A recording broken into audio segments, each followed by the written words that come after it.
I've made a lot of videos about sovereignty, about what it means for a man to choose himself, to stop organizing his life around everyone else's expectations, to build something that actually belongs to him. And most of those videos come from an analytical place. Here's the pattern, here's the psychology, here's what the data says, here's what you should consider. That framing has value. But today, I'm not doing that.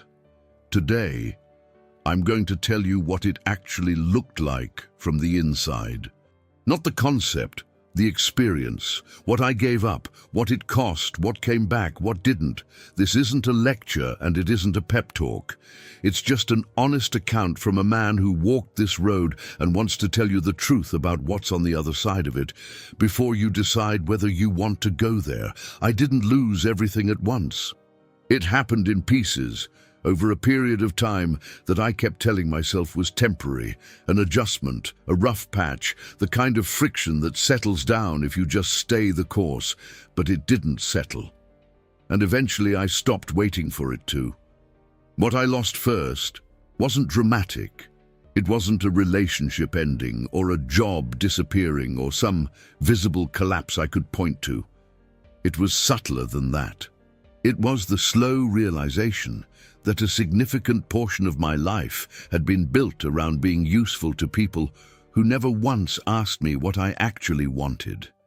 And the moment I stopped being useful in the ways they expected, the moment I stopped making myself smaller, more agreeable, more available, those people found reasons to be elsewhere.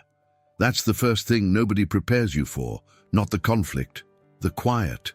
The way a room empties, not with a fight, but with a gradual withdrawal of warmth from people who had decided without saying it out loud that the version of you they liked was the one who asked for less. I had spent years, and I mean years, building a version of myself that was acceptable to everyone around me. Not because I was weak, because I was good at it. I knew how to read a room, I knew how to adjust. I knew when to pull back my opinions and when to offer them in ways that wouldn't create friction. I had mistaken that skill for maturity, and it took me an embarrassingly long time to understand that what I was actually doing was disappearing, voluntarily, incrementally, in a way that felt like wisdom, but was just self-erasure with better vocabulary. And then, at some point that I couldn't pin to a single date, I stopped. Not dramatically, not with a declaration or a rupture. I just stopped adjusting. I stopped reading the room to figure out what version of me would be most welcome there. I started saying what I actually thought. I started leaving when I wanted to leave. I started making decisions based on what I wanted rather than what would cause the least inconvenience to everyone around me. And that's when it got interesting, because the reaction wasn't anger, mostly. It was something closer to confusion, then disappointment, then a kind of low-level resentment that people tried to dress up as concern. You've changed. You're not the same. I don't know what's going on with you lately. And at first, I took those things as questions. Maybe they were, but underneath them was something more specific. What happened to the man who made things easier for us? I want to stay here for a moment, because this is where most men miss the turn. When you stop performing convenience, the people around you don't experience it as you becoming more yourself. They experience it as you taking something away from them. And they're right. You are. You're taking away the version of you that was permanently available, perpetually accommodating, and constitutionally incapable of letting anything be about him. That version of you was a resource. And resources, when they stop being freely available, create frustration in the people who relied on them. This isn't an accusation. It's not about bad people or malicious relationships. Most of the people in my life weren't doing anything consciously cruel. They had simply organized their world around a certain version of me, the way you organize a room around a piece of furniture that's always been there. When the furniture moves, the room doesn't work the way it used to. And some people redecorate, and some people just stop coming over. Both things happened to me. There were people who adjusted, who turned out to be genuinely interested in whoever I actually was, not just in the role I'd been playing. Those relationships got deeper, not warmer necessarily, deeper, more honest. The kind of honest where you can sit across from someone and disagree and nobody flinches. Those were worth more than everything I'd had before. And then there were the others. The ones who didn't redecorate. The ones for whom my usefulness had been the entire basis of the connection, and once that usefulness changed shape, the connection had nothing left to stand on. Some of those departures stung. A few of them stung in ways I wasn't ready for, with people I'd assumed were in my life for reasons that ran deeper than what I was providing. Finding out they didn't. That's not something you process quickly. But here's what I want to say about that, because I think it gets misrepresented constantly in every conversation about men choosing themselves. This doesn't feel like freedom at first. It feels like loss. It feels like standing in a room that used to be full and looking at the empty space where certain people used to be. The self-help version of this story wants you to believe that the moment you choose yourself, some kind of lightness descends, that the weight lifts, and you understand immediately that none of it was worth keeping. That's not what happened. What happened was that I sat with the loss and let it be a loss, without reframing it into something cleaner than it actually was. Some of what I gave up mattered to me. Some of the relationships I lost were ones I had invested in genuinely, not just habitually. Some of the version of me that I dismantled had parts that were real, not just performance. The grief of that is real. And I think the only honest thing I can tell you is, let it be real. Don't rush past it into the triumphant chapter. The triumphant chapter comes, but you don't get there by skipping the one before it. I want to tell you about the reflex, because nobody talks about this part. There's a reflex that gets built into you over years of accommodation. It's fast, faster than thought. Someone expresses displeasure, and before you've consciously registered it, your body is already moving toward repair, scanning for what you did wrong, preparing the adjustment, getting ready to smooth it over. You don't decide to do it. It just happens. And for a long time, I thought that reflex was emotional intelligence. I thought it was attunement. I thought it meant I cared. It took me a while to understand that what I had built wasn't attunement, it was vigilance.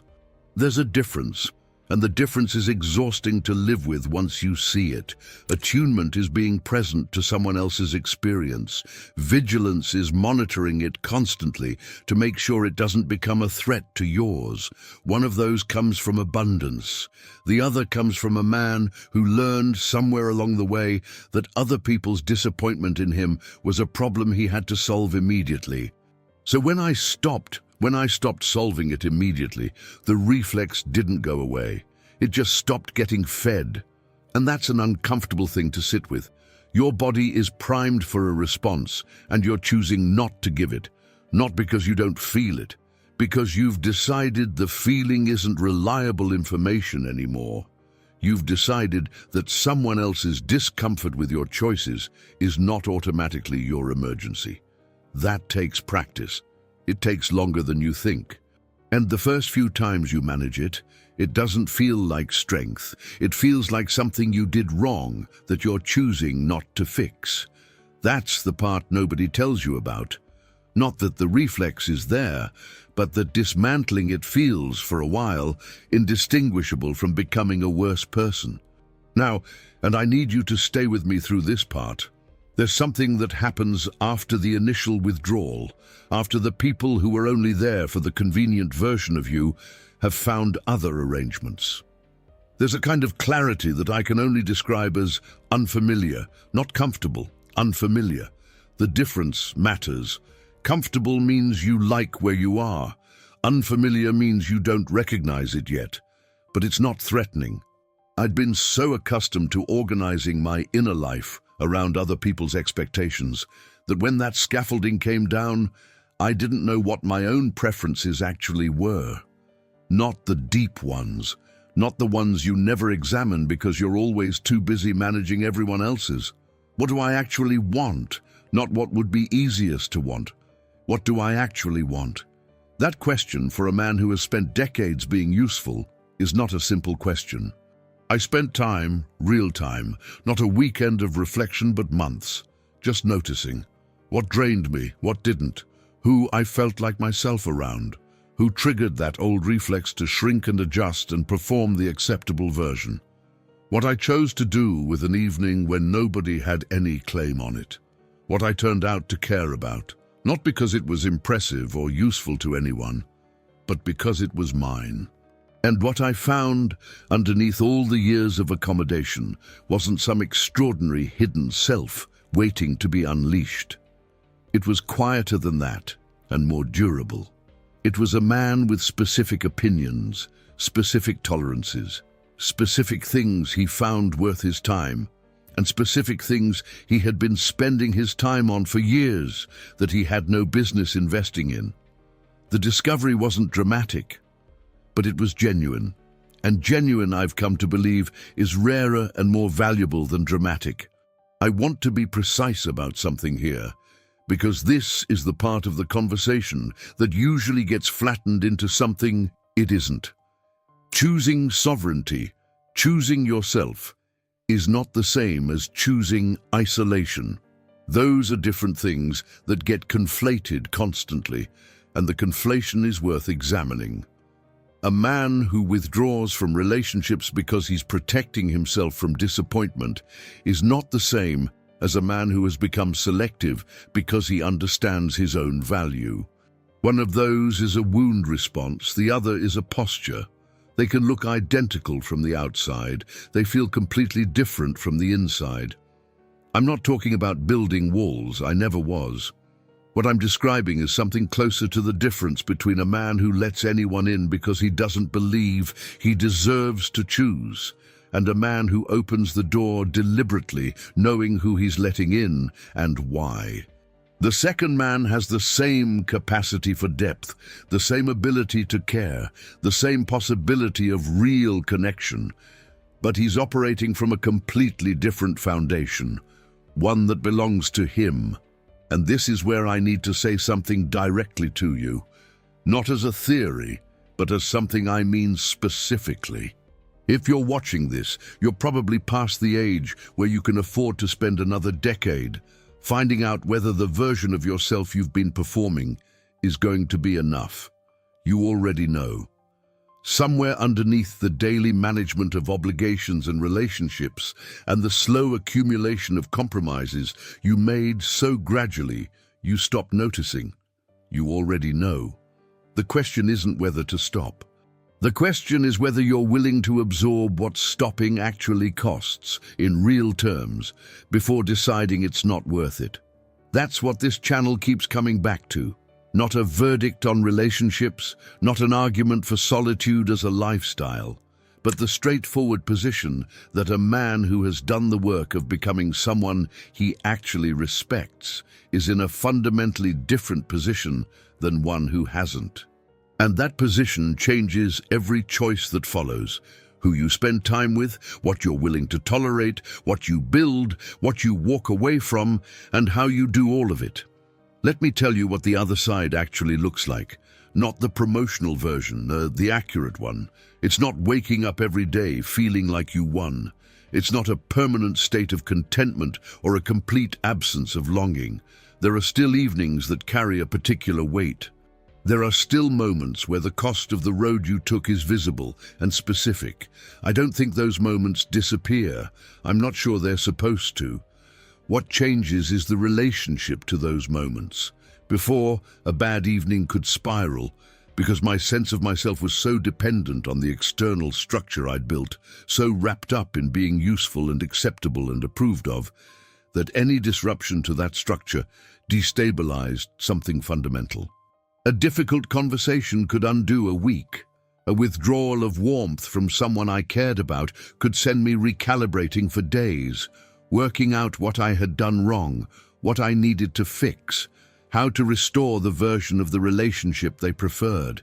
Now, And this is the most concrete thing I can tell you. The bad evenings are just bad evenings. They end. They don't carry information about my worth or my direction, or whether I made the right choices. I can sit inside discomfort without immediately trying to manage it away. I can let a conversation be unresolved. I can let someone be disappointed in me without immediately organizing my behavior around reversing their disappointment. That capacity to stay in discomfort without collapsing into accommodation, that is what sovereignty actually feels like when you're living it. Not triumphant, stable. There's a version of this that some people will read as hardness. It isn't. The men I know who have done this work are not cold people. If anything, they're more capable of genuine warmth than they were before, because the warmth they extend now is chosen, not reflexive. It comes from a man who has decided he wants to be present with you, not from a man who is present because he doesn't know how to be anywhere else. The relationships I have now are smaller in number and completely different in texture. There's less noise in them, less management, less of that ambient anxiety that used to run underneath every significant connection I had. That low-level monitoring of whether I was meeting expectations, whether the other person was satisfied, whether I was doing enough. I don't miss that. I genuinely don't. What I thought was intimacy was often just shared maintenance of a mutual pretense. What I have now is simpler and harder to fake. I said at the start that I lost things, and I meant it. Some of those losses I still carry. The version of myself I spent years constructing to be palatable, I understood it well. I was comfortable inside it, and dismantling it required a kind of courage I didn't know I had until it was over. The people who left when I changed, a few of them I miss in ways that are specific and honest. I don't dress that up, but the man I am now is mine. That's the most accurate thing I can say about it. Not better in every measurable way. Mine. He makes decisions from his own center. He extends his time and energy to the things and people that have actually earned it. He doesn't reorganize himself to fit what someone else needs him to be. And when he looks back at the years of accommodation, it's not with bitterness or contempt for who he was. It's with the particular understanding of a man who finally sees what he was doing and why he stopped. So if you're somewhere in the middle of this, if you're in the part where the room is getting quieter and you're not sure yet whether that's loss or just space, I'm not going to tell you it gets easy. It doesn't get easy.